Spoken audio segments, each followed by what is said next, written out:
How's it going, everyone? It's me, Lone, and we are back with another Fallout 76 video. So as you know, in Fallout 76, there's been a real emphasis on there being no NPCs in the game. Rather, every single person that you meet while playing the game is going to be an actual real person. But because we all start out the game inside of Vault 76, this would imply that every single West Virginian, every human in Fallout 76 is from Vault 76 or another vault. And also, by implication, this would mean that every single person in West Virginia that was above ground when the Great War happened either died outright or became a ghoul. So could this really be true? Could it really be the case that unless you were inside a vault in Fallout 76 in West Virginia, that you were going to either die or become a ghoul? Well, this is going to require us to analyze the lore of Fallout, and again, I'm using the Fallout wiki here, so it's linked in the description below for credit, but let's understand what happened in the weeks after the Great War.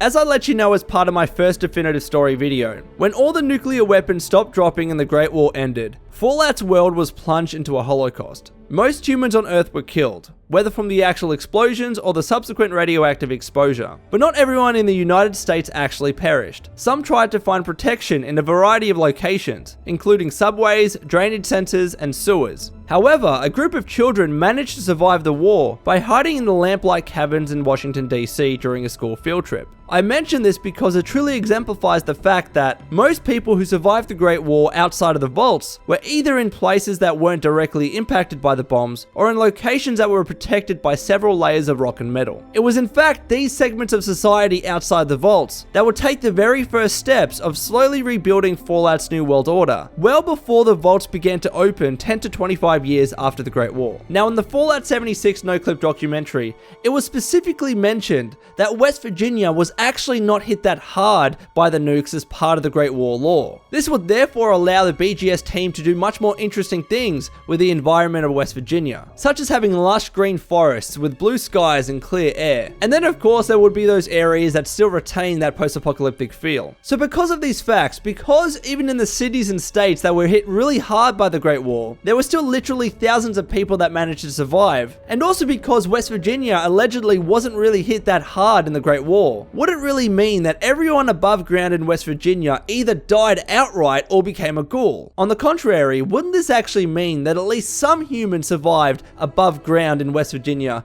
after the Great War? Even if these humans didn't manage to make it inside of a vault, wouldn't there still be a few that still managed to survive and not become a ghoul? Well, let's dive into this a little bit deeper. Now, mind you, not everyone who survived the initial nukes actually went on to live a nice life, even for those who weren't in the immediate impact zone. If US citizens did not protect themselves from the high levels of radiation produced afterwards, it was all but likely that they would either die or mutate into the many ghouls that now infest the wasteland. Moreover, within about a week of the Great War, black soot rained from the sky for about 4 days, which, thanks to the radiation and other contagions, sparked a nuclear fallout that would plague the world from then on. This irradiated rain and subsequent fallout was the cause of millions of more deaths across the USA. But yet, even after all of this catastrophe, thousands of humans still managed to live. So for the scenario in Fallout 76 to be true, that being that there are absolutely zero NPCs who are above ground, and the only ones you encounter are those that emerged out of Vault 76, we would have to make the conclusion that literally every single West Virginian who wasn't inside of a vault when the bombs dropped either died instantly, died from the subsequent rain, fallout,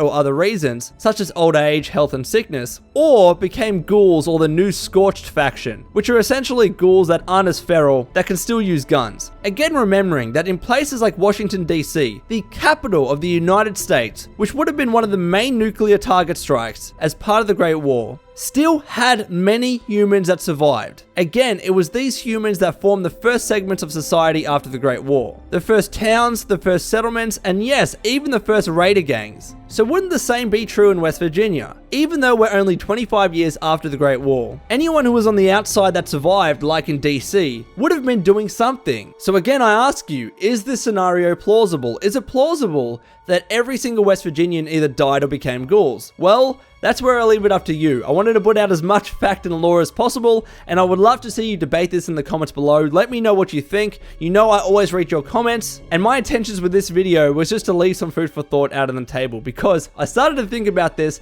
and I thought it would be interesting to let you debate it. So anyways, Wastelanders, that's all from me. This has been the Lone Vault Wanderer. Again, if you want to support me, the link to my Twitch is in the description below. And until next time, please take care of yourself, and would you kindly keep fighting the good fight.